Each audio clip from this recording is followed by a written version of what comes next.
Keadaan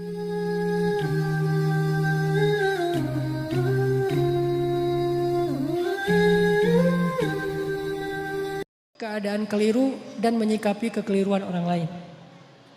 Apa contoh lain bahwa Nabi keliru? Misalnya, yang paling terkenal tadi itu surat Abasa.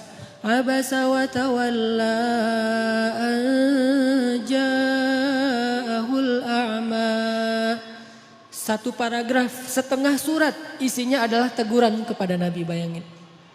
Setengah surat isinya teguran kepada Nabi. Bahwa Nabi waktu itu keliru nyuekin seorang sahabat yang datang pengen belajar Islam kepada beliau. Dan kelirunya Nabi bukan karena beliau sombong kepada Abdullah, bukan. Karena beliau berpikir masih banyak waktu untuk Abdullah. Kali ini beliau lagi sibuk ngedakwahin pemuka-pemuka Quraisy. Jadi alasannya make sense juga nih. Alasannya logis, menurut saya nggak ada yang salah. Cuman tetap menurut Allah itu keliru. Sampai bahasa Allah tuh kayak nyindir gitu. Coba terjemahannya.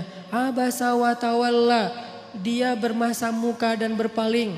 Anja'ahul a'ma. Mentang-mentang yang datang kepada dia seorang laki-laki yang buta. Wa ma yudrika la'allahu yazzakka. Memangnya kamu tahu, bisa aja dia akan mendapatkan kebaikan dengan belajar. Sedangkan orang yang banyak harta dan sombong, kamu malah meladeninya. Giliran hambaku yang miskin, yang buta datang kepadamu, kamu malah cuek kepada dia. Kalla, kata Allah. Jangan gitu dong Muhammad, coba.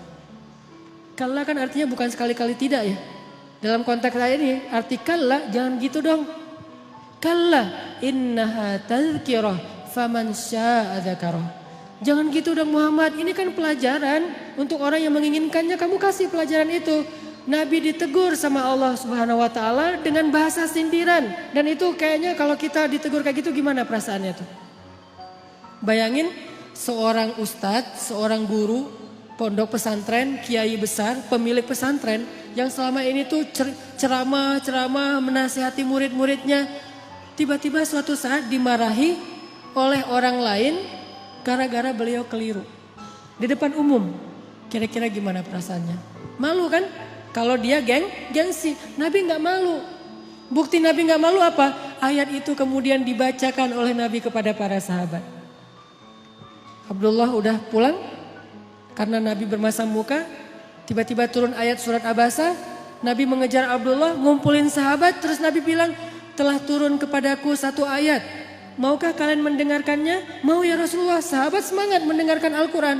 Bayangin gimana perasaan Nabi bacain ayat teguran terhadap diri sendiri. Kebayang gak tuh? Kalau ayat-ayat yang lain bahwa Muhammad itu adalah uswatun hasanah, Muhammad itu adalah yang terbaik, Muhammad itu jujur, Muhammad itu gampang ngebacanya. Tapi kalau Muhammad itu keliru, ini berat nih. Tapi buat Nabi itu tidak berat, menunjukkan Nabi itu sangat low profile.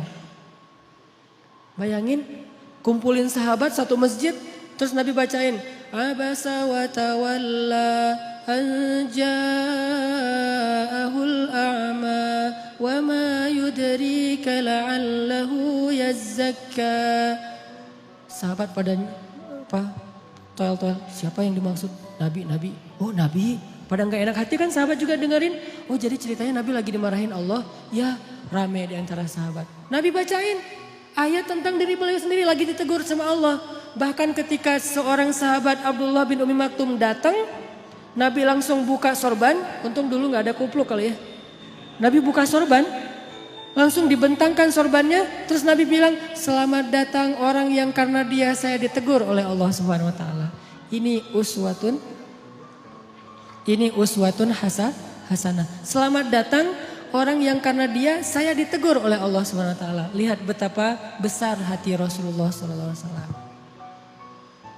Artinya ketika kita keliru dinasihati oleh orang lain, harusnya selain kita memperbaiki diri, kalau kita lebih keren lagi, kita akan bersyukur, berterima kasih. Kalau perlu kita mention dia, alhamdulillah diingatkan, alhamdulillah dikasih tahu, tapi memberitahunya dengan cara-cara yang baik. Ini artinya dalam adegan abasa wa tawalla itu Rasulullah mengajarkan kita gimana kalau kita berada di kondisi yang sama. Istri ngasih tahu kepada kita bahwa kita keliru, makin kita cinta sama dia. Bukan, Mama tajasus, cari-cari kesalahan papa. Salah aja di mata mama. Apa sih yang benar papa di mata mama? Jangan pundung. Mama perhatian banget sama papa. Oh iya pak, mau lagi yang lain kesalahannya. Oh iya silakan ma. Akhirnya disebutin 100 kesalahan kita. Jadi satu buku, 100 rapor merah suami. Ini menunjukkan Rasulullah itu orangnya sangat low profile, easy going, no hard feeling. Dan beliau orang yang sangat lapang dada. Itu surat Abasa. Nanti ada lagi teguran terhadap Nabi di surat yang lain. Banyak loh. Termasuk surat At-Tahrim. Ayat pertama lagi tuh. Gara-gara apa? Gara-gara Nabi pengen jaga perasaan Aisyah dan Hafsah. Waktu itu Nabi sering nongkrong di rumah Sofia. Sofia itu istri Nabi yang bedanya sama Aisyah cuma setahun. Aisyah waktu itu 16 tahun, Sofia 17 tahun, baru lulus SMA. Istri Nabi muda nih. Rata-rata istri Nabi kan muda ya, walaupun kalau yang perawan cuma satu, tapi yang lain walaupun janda muda-muda nih. Sofia, Hafsah, Zainab, Ummu Salamah, yang tua itu kayak Saudah, itu tua. Nah, Sofia orang Yahudi yang nikah sama Nabi itu cantiknya luar biasa. Saking cantiknya Aisyah sampai stalking loh akunnya Sofia. Dan itu terjadi, Aisyah benar-benar kepo tuh. Sofia lagi posting apa sih sekarang? Dikepoin sama Aisyah. Cara ngepoinnya gimana? Kalau dulu kisahnya Aisyah diam-diam datang ke rumah Sofia. Pas Sofia lagi ada acara selamatan. Jadi kalau kayak sekarang tuh Sofia lagi posting, Aisyah pura-pura ngeliat nih lagi posting apa sih, lagi snapgram apa, lagi instastory apa nih Sofia. Diliatin sama Aisyah, biar gak ketahuan Aisyah pakai cadar. Tapi kan Nabi itu teliti banget, tahu banget mata Aisyah tuh kayak gimana. Sehelai bulu mata Aisyah aja Nabi tahu, saking sayangnya Nabi sama Aisyah. Pakai cadar, cuman kelihatan matanya doang. Datang ke rumah Sofia, Sofia lagi bikin kayak acara di belakang rumah gitu, di garden party gitulah pokoknya. Lagi barbekyuan gitu kan ya. Di rumah Sofia. Nah Aisyah datang terus duduk mojok paling belakang. Perhatiin aja Sofia ini orangnya gimana sih, kok Nabi betah banget sama dia. Orangnya emang asik banget. Dilihatin sama Aisyah. Oh benar sih Sofia itu orangnya humble. Sofia itu orangnya tuh enak diajak chit chat gitu. Sofia itu orangnya tuh nggak ada matinya. Terus aja ada tema. Makanya Nabi itu betah banget di sini. Ditambah lagi Sofia itu kolektor madu. Dia tuh banyak ngoleksi madu-madu keren. Madu-madu yang dari berbagai macam penjuru bumi gitu. Dikoleksi sama dia. Ini madu dari Yaman, ini madu dari Majalengka, ini madu dari mana gitu kan nih. Dikoleksi sama Sofia. Oh gitu. Aisyah dari jauh merhatiin. Bahasa sekarang kepo. Dikepoin akunnya Sofia. Oh Sofia tuh posting madu. Oh Sofia tuh bisa bikin cake. Oh Sofia tuh orangnya asik. Oh Sofia tuh seru. Oh Sofia apa. Nah lagi ngepoin Sofia. Nabi dari jauh ngelihat ada cewek kok sendiri banget di belakang mojok. Nabi liatin ternyata Aisyah. Nabi sadar. Oh ada Aisyah. Pas Nabi ngelihat ke arah Aisyah. Aisyah tahu Nabi ngelihat. Aisyah langsung pergi. Pulang dikejar sama Nabi. Terus slow motion gitu. Dikejar sama Nabi. Aisyah langsung pulang sendiri gitu. Nabi kejar, Aisyah dipanggil sama Nabi. Aisyah kaget, hah Nabi ngejar saya. Kan itu penting banget ya buat cewek ya. Merasa didahulukan, merasa diprioritaskan, merasakan. Cewek banget lah pokoknya. Jadi kalian harus ngerti tuh beberapa trik. Jangan cuma bisa ollie dan kickflip gitu. Tapi bisa ngetrik juga buat pasangan. Biar keren. Aisyah pulang, Aisyah kata Nabi dari jauh. Jadi agak-agak kayak drakor-drakor gitulah. Aisyah langsung lari ke belakang. Terus Nabi langsung nyamperin, yuk jalan bareng aku. Dipegang tangan sama Nabi, jalan berdua. Jangan dibayangin, susah. Pokoknya dengerin aja, membayangkannya nanti-nanti aja kalau udah halal. Pegangan tangan, jalan berdua. Pegangan tangan tuh gak kaku gini ya. Pegangan tangan sambil gini-gini berdua, Terus jalan dari rumah Sofia ke rumah Aisyah. Di tengah jalan ngobrol, chit-chat gitu. Karena Aisyah juga orangnya tuh seru kalau diajak ngobrol. Aisyah tanya, Nabi, kata Aisyah. Apa Aisyah? Gitu. Aku mau tanya, kata Aisyah. Boleh, tanya apa aja boleh. Kalau misalnya Nabi jadi penggembala, terus ada 2 padang rumput. Yang satu tuh udah pernah dipakai penggembala lain, yang satu lagi nggak pernah dipakai. Kira-kira Nabi mau menggembala di mana? Pertanyaan Aisyah. Nabi langsung ngeklik. Oh, maksudnya istri-istri Nabi kan semuanya janda kecuali Aisyah. Jadi lebih cenderung kemana Nabi teh? Kata Nabi, ya pastilah ke padang rumput yang belum pernah dipakai menggembala siapa-siapa. Beneran? Beneran. Hore, kata Aisyah. Ini lihat. Pengertiannya Nabi. Orangnya tuh empati banget sama pasangannya. Nah, suatu saat Aisyah tuh lagi nungguin Nabi pulang di rumah. Nabi kayak telat gitu pulangnya. Padahal gak macet, tapi telat pulangnya tuh. Kenapa ya Nabi kok telat banget pulangnya? Ditungguin sama Aisyah. Dan Aisyah waktu itu lagi satu geng sama Hafsah. Kan Aisyah tuh gengnya Hafsah ya. Istri Nabi itu kan ada 2 geng. Geng muda sama geng tua. Emang kayak gitu kata ahli sejarah.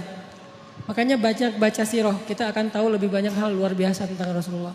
Nah, Aisyah lagi berdua nih, lagi nongkrong di rumah Aisyah sama Hafsah. Kamu tahu nggak Nabi di mana? Katanya sih kayaknya Nabi tuh lagi di rumah Sofia gitu. Soalnya tadi aku ngeliat instastorynya Sofia lagi bareng dengan Nabi gitu. Oh, lagi di rumah Sofia, ngapain sih di sana? Biasalah, lagi nyoba-nyoba madu gitu kan. Madunya Sofia tuh banyak koleksinya, banyak macamnya. Oh gitu, wah kita harus cari cara nih biar Nabi nggak lagi senang minum madu di rumah Sofia. Tiba-tiba Nabi pulang, Assalamualaikum, Waalaikumsalam. Nabi pulang. Terus pas sampai di rumah, Nabi senyum-senyum ngeliat istri-istrinya berdua lagi pada nongkrong. Lagi ngapain nih berdua? Enggak, lagi santai aja kata Aisyah. Boleh ikutan nggak? Boleh. Terus pas Nabi duduk, Aisyah bilang, ngapain sih lama banget nggak pulang-pulang ditungguin loh dari tadi gitu. Oh maaf, soalnya tadi lagi itu di rumah Sofia. Betah banget sih di rumah dia. Ya gitu mulai nih ya. Betah banget sih di rumah dia. Emang ada apa sih di sana? Makanan enak ya? Dimasakin yang keren gitu ya? Emang dia masakin empal gentong ya? Gitu. Akhirnya Nabi bilang enggak kok cuma minum madu doang gak dimasakin apa-apa. Oh pantesan mulut Nabi tuh gak enak baunya habis minum madu di rumah Sofia. Udah gak usah minum madu lagi di sana gak enak tuh. Kata Aisyah, kata Nabi, oh gitu ya udah deh kalau gitu mulai sekarang saya gak akan minum madu lagi. Aisyah merasa dimenangkan lagi nih. Tuh kan, kalau buat gua Nabi apa aja mau. Madu gak boleh. Bayangin, cinta Nabi kepada Aisyah sampai yang halal aja beliau haramkan. Walaupun ditegur sama Allah. Jadi seorang suami, saya gak ngebahas apa hukum rokok ya. Kan ada yang bilang haram, ada yang bilang makruh, terserah deh itu mah ulama. Yang pasti ini bukan hukum rokok, tapi merokok dengan request istri. Gimana tuh? Suaminya tuh perokok banget. Terus kata istri, jangan merokok di depan aku dong, aku gak tahan nih asapnya. Oh mulai sekarang papa gak akan ngerokok lagi. Itu kan, jadi saya tuh lebih suka ngambil angle-nya tuh lebih ke perasaan, etika atau akhlak, bukan hukum. Kalau hukum mungkin bisa haram, bisa makruh, itu tergantung mazhab. Tapi kalau etika, kadang karena permintaan istri, jadi gak jadi ngerokok. Gak usah ngerokok, yang halal aja gak jadi tuh. Nabi kan minum madu halal kan, bukan cuma halal, baik lah gitu. Sampai Nabi mengatakan, oh ya udah deh kalau gitu saya nggak akan minum madu lagi. Aisyah senyum-senyum mengarah ke Hafsah. Lihat, Nabi nggak minum madu lagi. Alhamdulillah, udah Aisyah cair, ngobrol ketawa-ketawa, Hafsah pulang. Begitu Hafsah pulang, besoknya turun ayat. Ya ayyuhan nabi, lima tuharrimu ma ahallallahu lak. Wahai Nabi, kenapa engkau mengharamkan apa yang Allah halalkan bagimu, yaitu madu? Hanya gara-gara pengen nyenengin hati istri-istrimu, ditegur oleh Allah Subhanahu wa taala. Bayangin, Nabi keliru. Gara-gara pengen nyenengin hati Aisyah, beliau mengharamkan apa yang Allah halalkan. Ditegur oleh ayat itu, akhirnya Nabi datang kepada Hafsah, ngejapri.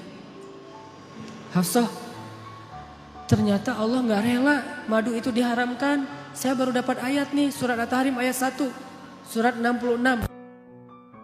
Sekarang Maya, ternyata madu itu gak boleh diharamkan. Tapi jangan bilang-bilang ke Aisyah ya. Kata Hafsah, oh gitu. Kata Nabi jangan bilang-bilang ke Aisyah. Kenapa? Karena kalau Aisyah tahu Aisyah terngambek. Kata Nabi ke Hafsah jangan bilang-bilang ke Aisyah. Ternyata apa? Hafsah malah mengcapture japrian Nabi di forward ke Aisyah. Aisyah dapat message dari Hafsah langsung dibuka gitu kan. Pas dibaca ternyata capturean Nabi gak jadi mengharamkan madu. Marahlah Aisyah. Aisyah marah, akhirnya Aisyah kalau posting gak mau lagi pakai hashtag demi Tuhannya Muhammad. Karena biasanya Aisyah tuh kalau posting ada 2 hashtag. Kalau Aisyah lagi sayang, lagi normal, dia pakai hashtag warabbi Muhammad, demi Tuhan Muhammad. Itu hashtagnya. Kalau Aisyah lagi bete nih, hashtagnya berubah, demi Tuhan Ibrahim. Beda hashtagnya. Jadi kalau hashtagnya demi Tuhan Muhammad, ini postingan lagi kangen sama Nabi. Kalau hashtagnya demi Tuhan Ibrahim, ini lagi bete sama Nabi nih. Waktu itu Aisyah posting. Entah posting apa gitu, hashtagnya demi Tuhan Ibrahim. Nabi baca, wah Aisyah lagi marah nih, ada apa?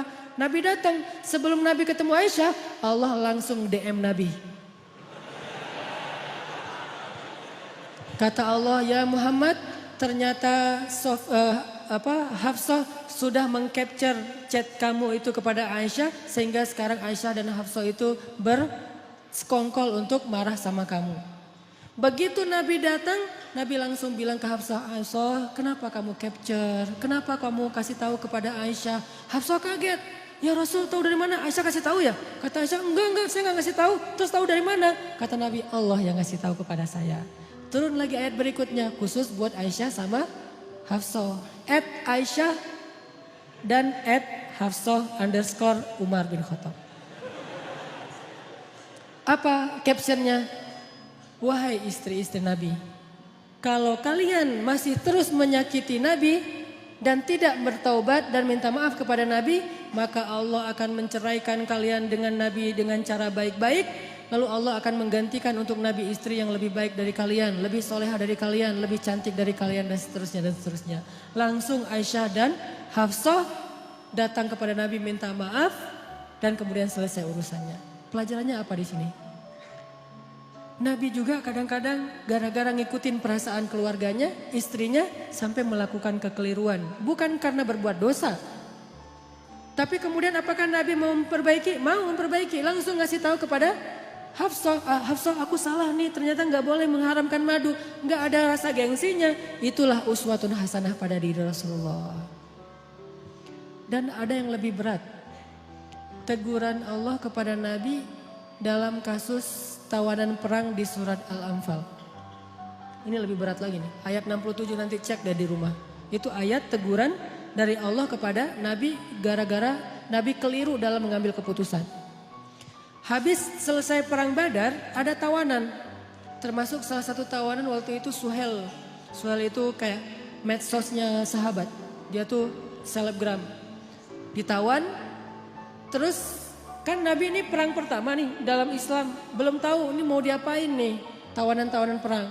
Akhirnya Nabi pun bikin FGD gitu.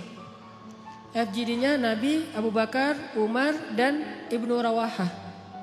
Jadi mereka beberapa orang musyawarah, rapat. Nabi nanya, apa pendapat kalian tentang tawanan perang? Mau diapain?